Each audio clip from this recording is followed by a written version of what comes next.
segunda parte do seu consultório e já estamos aqui preparadíssimos com o Dr. Pedro Brás para falarmos de ansiedade e das suas diferenças, um tema muito curioso e se quiser colocar as suas questões, as suas dúvidas, não se acanhe, 225-083-204, 225-083-204 ou então, se tiver vergonha, se ficar acanhado, consultório@portocanal.pt, mas não é motivo para vergonha, porque aqui o Dr. Pedro Brás tira logo a vergonha toda. Tentamos. Olá, com a sua vontade, não é? Um excelente conversador. Doutor, temos aqui um tema muito curioso. Sim. E, aliás, eu gostava de começar por aqui. Estamos todos ansiosos, estamos todos preocupados. Isso. Estamos com algum medo até, não é? Receios, tensão. Sim. Estamos todos a beber um bocadinho de ansiedade. No entanto, temos um motivo claro. Não quer dizer que isto seja uma doença. A ansiedade é um estado normal de tensão, de preocupação, de medos, de receio. Isto faz parte do ser humano, não é? Termos medos, preocupados com o futuro, faz parte de nós. No entanto, muitas vezes, nós sentimos que não estamos a controlar esse estado de tensão e de medos. Muitas vezes sentimos que temos medos que não deveríamos ter, que estamos preocupados em excesso e quando se ultrapassa este equilíbrio, podemos dizer que sim, que então a ansiedade, que é normal em todos os seres humanos, quando se ultrapassa esse equilíbrio, podemos dizer que então temos aqui já uma doença psicológica. Não é uma doença do cérebro, não é uma doença orgânica, mas é apenas uma doença psicológica onde as pessoas sofrem muito por não conseguirem controlar a sua própria ansiedade. Mas tem um motivo claro? A ansiedade é um estado físico do medo que temos. O problema aqui estava-me a dizer há bocado, mas é normal termos medo, ainda por cima agora, nesta fase de pandemia, de incerteza, e obviamente que todos temos um nível de ansiedade, um nível de preocupação alto, elevado, mas percebemos porque é que estamos a ter esse nível de ansiedade e não nos sentimos doentes por estarmos ansiosos ou com medo, porque percebemos que é normal.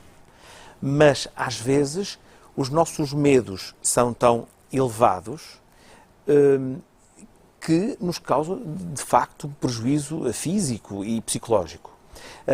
Agora, e esses medos são reais? Sim, às vezes podem ser os medos reais que nos levam a este estado de ansiedade excessiva. Por outros lados, podem haver também medos que não são assim tão reais, que depois já vamos explicar, que nos provocam também esse nível de ansiedade. Estou curiosa. Bem, às vezes nós olhamos para o futuro, no caso da pandemia, no caso dos nossos filhos, dos nossos empregos, com excessiva preocupação. E porquê que dizemos excessiva? Normalmente quem olha para o futuro com excessiva preocupação é porque no passado sofreu de forma excessiva também. É quase como se olhássemos para o futuro como a continuação do passado. E se no passado sofremos bastante, temos medo excessivo que no futuro também soframos da mesma forma. Estamos sempre ligados à nossa criança? Ao passado. Costumamos dizer que a ansiedade é uma doença do passado, do presente e do futuro. Não é? Do passado, porque as experiências que vivemos nos trazem muitas vezes tanta dor que temos medo de repetir as mesmas experiências dolorosas. Fala-se muitas vezes dos medos traumáticos ou do stress pós-traumático, que é uma variação da ansiedade que existe e é muito fácil de explicar. Quando há um acidente, temos um acidente de carro, as pessoas que vão para a guerra vivem experiências tão fortes, tão intensas, que sofrem com tanto medo, que no futuro, se sentirem ou pressentirem que podem estar no mesmo perigo, mesmo que não seja real, não é? As pessoas que já não estão na guerra, mas que às vezes ouvem sons muito altos, aqueles sons estimulam a pessoa, estimulam os medos. O corpo reconhece, não é? Aquilo que já sentiu. Porque é quase como se o som fosse uma memória traumática do passado. Aquele som de agora parece os tiros e as explosões do passado. Para as pessoas que têm o stress pós-traumático. Portanto, no futuro sente-se o medo daquilo que sofremos muito no passado. Mas tem que estar sempre relacionado com o passado ou pode ser uma coisa nova? Pode acontecer na vida adulta? Do presente. A ansiedade está sempre ligado ao medo. E nós, no dia-a-dia, sentimos tantas pressões, temos tantas dificuldades, muitas vezes, que o nosso medo pode ser intenso.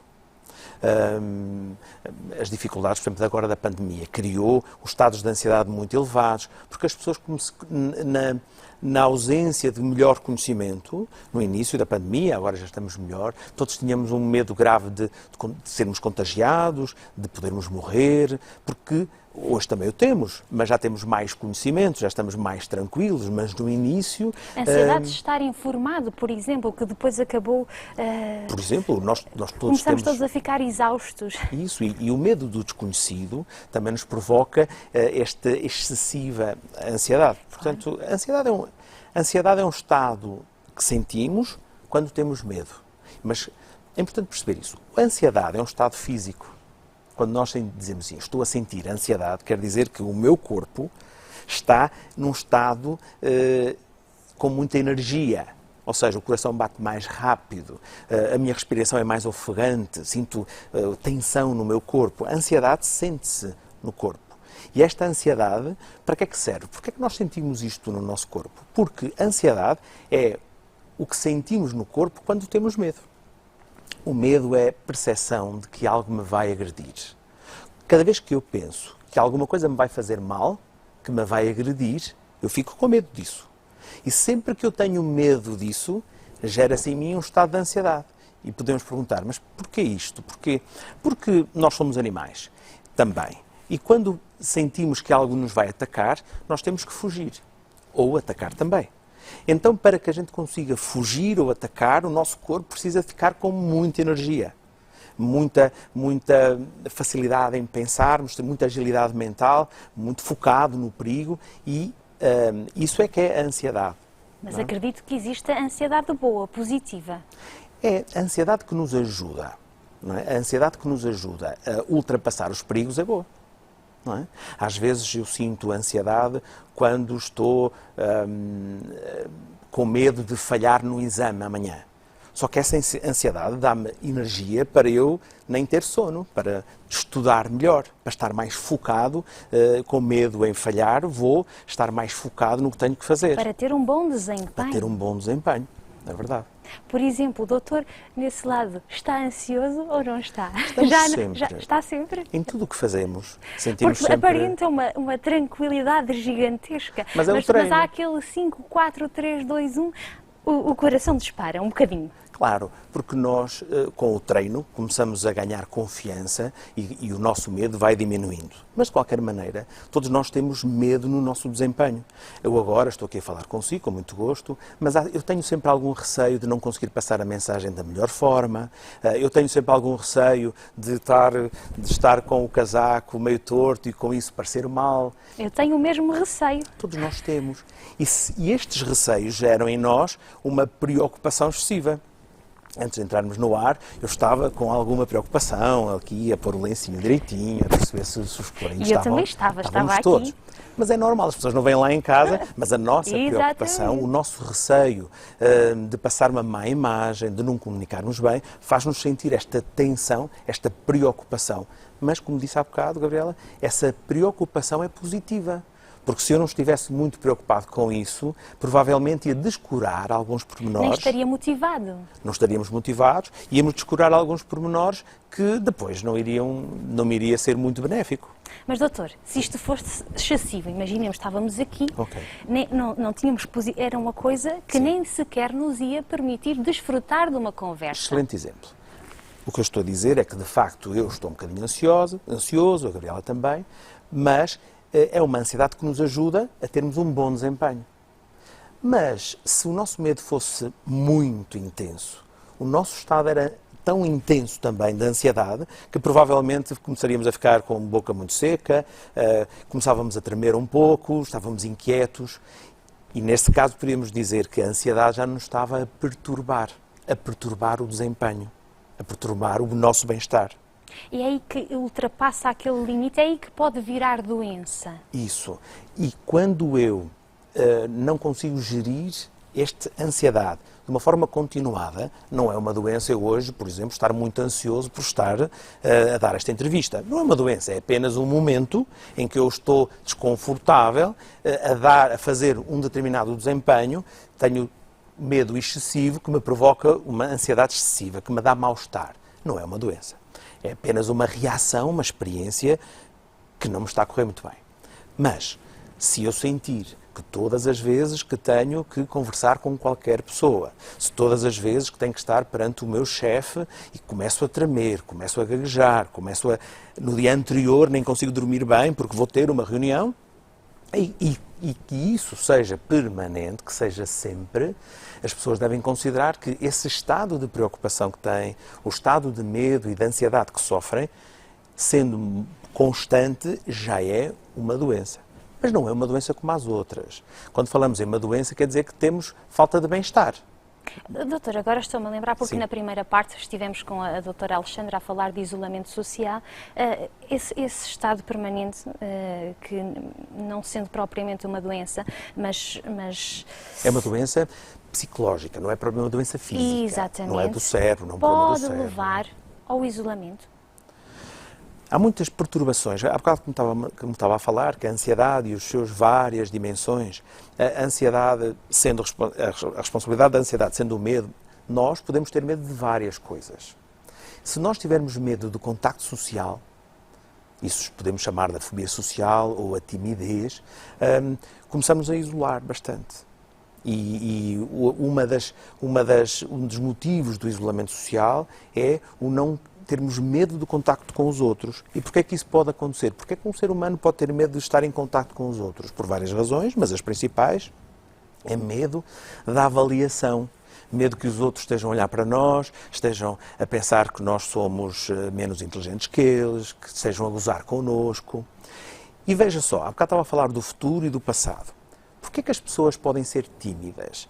Quais são as causas da timidez? Que é uma forma de ansiedade, que é uma forma de medo. Não é? É o medo de estar em confronto com os outros, de ser avaliado por os outros no futuro. Porquê é que as pessoas têm medo de ir a uma reunião amanhã porque vai lá estar muita gente e acreditam que vão ser gozadas, ou que vão ser mal avaliadas, ou que vão ser criticadas? Porque no passado já aconteceu isso. Sempre, sempre, sempre. Estas são as tais diferenças da ansiedade. É em função de cada caso. É. Se eu tenho, por exemplo, medo da minha própria ansiedade, eu posso dizer que tenho o síndrome do pânico. Falamos muitas vezes nos ataques de pânico, que também é uma dimensão da ansiedade. A ansiedade, podemos dizer que é quase como um chapéu muito grande, que lá dentro existem várias dimensões e que cada pessoa pode sofrer uma delas ou várias dimensões. Aliás, é o distúrbio, se me permite, doutor, mental mais comum no mundo. A ansiedade afeta 25 milhões de pessoas. É de facto devastador o prejuízo do bem-estar que causa na felicidade humana. Estes medos que geram esta ansiedade é de facto muito, muito preocupante. Pode ser incapacitante? Verdadeiramente. Por exemplo, há vários distúrbios no meio da ansiedade, deste chapéu grande que é a ansiedade, que são verdadeiramente perturbadores do bem-estar e que causam limitações à felicidade extremas. Os dois principais é o transtorno obsessivo-compulsivo. Este transtorno são chamadas as obsessões que as pessoas têm, são pensamentos obsessivos, em que as pessoas os medos das pessoas são tão grandes, tão grandes, tão grandes, que passam a vida, os 24 horas do dia, sempre que estão acordados, sempre a pensar no seu medo. Quer dar um exemplo, doutor? Por exemplo, há pessoas que têm medos extremos de serem contaminadas, e agora com as doenças, mas principalmente com as bactérias, lixos, enfim, doenças, contaminadas por essas doenças. Todos nós temos medos de ser contaminados, ainda por cima agora, com esta questão da pandemia, todos nós estamos com um nível elevado de medo. Mas há pessoas que ultrapassam todos os limites no medo que têm e não tocam nas superfícies onde alguém pode ter tocado. Todos vão ao supermercado, compram os seus produtos, limpam todos os produtos antes de entrar em casa, com o medo de contaminar a sua própria casa. E o problema é que as pessoas que têm esta este problema psicológico, vivem constantemente nesta preocupação. Não têm, muitas vezes, 5 minutos para se distraírem com outros pensamentos. Estão só focados no medo. Um sofrimento absoluto. Atroz, atroz. Eu que conheço bem na clínica, o que nós fazemos é ajudar essas pessoas. Há pessoas que eu digo que o sofrimento que elas estão a ter, eu não consigo igualar a outro sofrimento físico até. Mesmo as pessoas com dor, mesmo as pessoas com cancro, até algumas pessoas que saibam que vão morrer. O sofrimento dessas pessoas que têm sofrimentos físicos não pode ser comparada a esta perturbação do transtorno obsessivo-compulsivo. É extremamente grave. É das mais difíceis? Para tratar, sim, e para o sofrimento das pessoas também. É horrível. E depois há várias variações desses transtornos obsessivos. Mas esse transtorno obsessivo é apenas o quê? É apenas um pensamento constante sobre aquilo que temos medo. E o que é importante explicar às pessoas que até possam ter este problema é o pensamento constante, o foco constante no medo que têm, não é um problema. Porque a nossa mente está preparada para pensar sempre no medo. Quanto mais medo temos, mais pensamos. O problema é o medo que temos. E o que o psicoterapeuta tem que entender para ajudar estas pessoas é de que é que tem medo. E as pessoas dizem, olha, tenho medo de ser contagiado com sujidade, por exemplo. E a segunda pergunta que nós temos que fazer é, quando é que surgiu este medo? E as pessoas dizem-nos, olha, foi há 5 anos atrás, que eu era uma pessoa normal, com 40 anos, 50, mas uma vez senti que estava sujo, ou alguém me tocou, um mendigo tocou-me, eu toquei numa superfície muito suja, muito nojenta, algo normal, só que naquele momento em que fez aquela ação entrou em pânico. E a pessoa está consciente desse momento? Estão. Que é curioso, porque o doutor disse, eu era uma pessoa normal. Sim, porque há sempre um antes e depois. Percebe? Há um antes e depois. Na psicoterapia, como é que nós conseguimos ajudar de forma eficaz as pessoas? É perceber assim, qual é a sua queixa? E as pessoas dizem assim, eu sinto-me sempre ansiosa. Sempre ansiosa não é sempre. Quando está sozinha, não está. Não, quando estou sozinha não estou ansiosa. Ou seja, vamos investigando, até que as pessoas nos dizem, não estou ansiosa no trabalho. Ok. E como é que é essa sua ansiedade no trabalho? As pessoas, quando eu estou a verificar se as contas estão certas, às vezes tenho que verificar 5 ou 6 vezes se a conta está certa, e depois, mesmo assim, tenho que pedir a um colega para verificar se a conta está certa, estou sempre a pensar que pode estar errado. Relacionado com dificuldade, portanto. Sim, todas as pessoas têm o seu padrão, não é? Claro. Estou agora a especificar um caso apenas. E o que é que nós temos que perceber? Que esta pessoa é ansiosa no trabalho e eu tenho que lhe perguntar desde quando é que sente que tem este padrão de medo e de ansiedade. E as pessoas, quase sempre, se a pergunta for bem feita, elas conseguem identificar um momento. Porque nós percorremos. Então, olha, no secundário tinha? Não, no secundário estava tranquila. E na faculdade? Na faculdade também? Sim, na faculdade também não me queixava de nada. Então, quando é que se queixou? Quando comecei a trabalhar. Em que trabalho é que foi? Foi naquele escritório que começou. E o que é que aconteceu naquele escritório?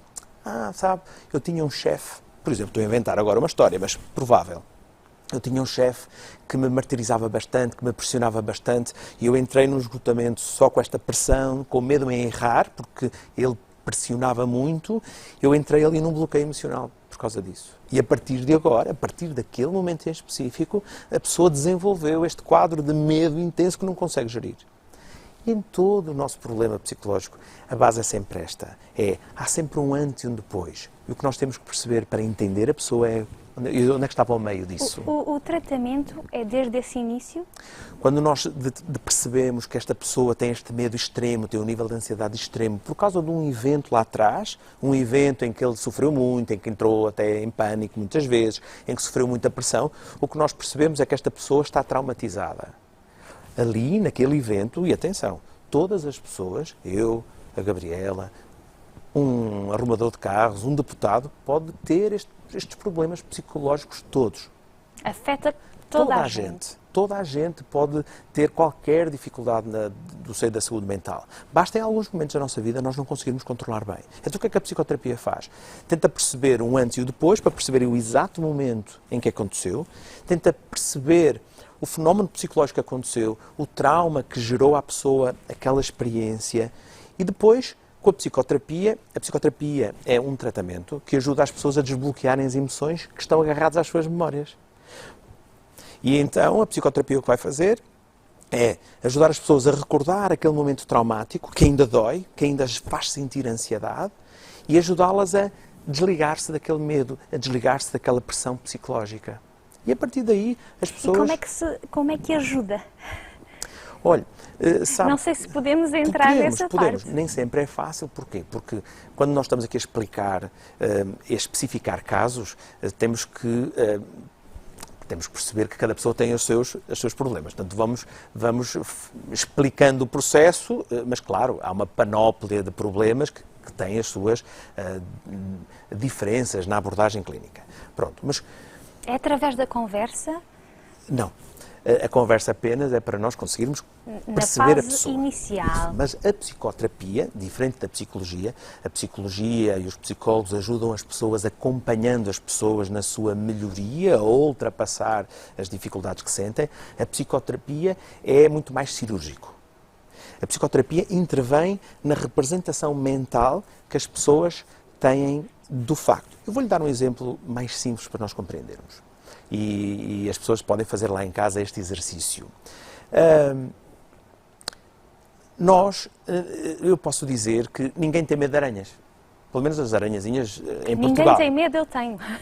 Olha, então vai ser excelente. Vai ser um exercício. Eu odeio aranhas. Então vai ser um exercício excelente. Mas de facto, na verdade, as aranhas não metem medo. As aranhas, as portuguesas, claro, se formos agora para o Pantanal, vemos que elas são muito grandes. Não diga que não metem medo, a mim metem medo. Mas veja, na verdade, na realidade, as aranhas não prejudicam ninguém. É verdade. Não mordem, não prejudicam a saúde física. Enfim, a aranha é um ser que não provoca medo. Portanto, podemos dizer, Gabriela, que esse seu medo, essa ansiedade que tem quando está perante uma aranha, é irreal. Exatamente. Compreende que não deveria ter esse medo. Nesta perspectiva, dizemos que tem aqui uma fobia, que é a fobia o quê? É um medo específico, de algo específico, que não deveria ter. É quase como podemos dizer que há aqui um distúrbio. É um distúrbio emocional em relação àquele aspecto, que é muito comum. Agora vamos perceber como é que a psicoterapia aborda isto. Muito bem, vamos lá. O que é que você de facto tem medo? Não é da aranha. É da representação mental que você faz da aranha. É da memória que você tem da aranha. É da forma como na sua mente vê a aranha. Se eu lhe pedir para você imaginar uma aranha, como é que imagina? Assim, faça-me até com as mãos. Enorme. Enorme, não é? Com umas patas peludas. Muito peludas, muito pelo. Peludas. A boca e assim algo. Eu não lhe vejo a boca. Não. Que São as patas e ela anda muito rápido. Muito rápido? Isso. Veja só. Estou aqui assim, mas não é. Mas é verdade isso que me disse. Não tenho um pânico gigantesco. Mas é verdade isso que me disse. Ou seja, para si, a aranha é uma coisa que não existe. Porque de facto a aranha não tem este tamanho. Pois não. De facto a aranha não tem estes pelos todos. A aranha é uma coisa que nem se consegue ver. Mas na sua memória, na sua representação mental, é enorme, é um bicho que mete medo. Eu dessa aranha também tinha muito medo. Se eu visse assim um bicho deste tamanho, eu também estava cheio de medo. O que é que a psicoterapia faz? Compreende? Já fez aqui um bocadinho qualquer coisa na minha cabeça, doutor. Pois é. Mas agora vamos fazer o resto da psicoterapia. Então vamos já lá. agora vou aproveitar tudo, não é? Isso. Entretanto, vou começar a fazer festinhas a aranhas. Vai, com certeza. É? Então vamos lá. Não vai, porquê? Porque normalmente na nossa cultura nós não, mesmo quem não tem medo de aranhas, não estava aqui a brincar, não é? Bom, o que é que a psicoterapia faz? A psicoterapia entende que o seu problema, desculpe estar agora a falar no seu exemplo concreto, mas o seu problema é a representação mental, a imagem que tem desse bicho enorme, com uma boca enorme, que anda muito rápido. E então o que a psicoterapia faz é ajudá-la a mudar essa representação mental. Trabalhando com a sua imaginação, eu vou ajudá-la agora também a mexer na memória que tem da sua representação mental. E vamos colocar essa aranha como algo inofensivo. Você própria vai fazer isso, com a minha ajuda. Vamos fazer isso? Muito bem. Bom. Eu quero fazer isso, mas terá que ser no intervalo. Desse lado também podem fazer. Imaginem, não é? O que o Dr. Pedro Brás acabou de dizer. A terceira parte, o que é que vamos fazer? Vamos dedicá-la a si, telespectador, para colocar as suas dúvidas, se tiver dúvidas dentro desta especialidade, mais precisamente a ansiedade e as suas diferenças. Demos agora o exemplo de uma ansiedade, não é? De uma fobia. Despolutada por uma ansiedade. O número é para colocar as suas dúvidas, o 225-083, 204-225-083, 204. Vemo-nos já de seguida. Até já.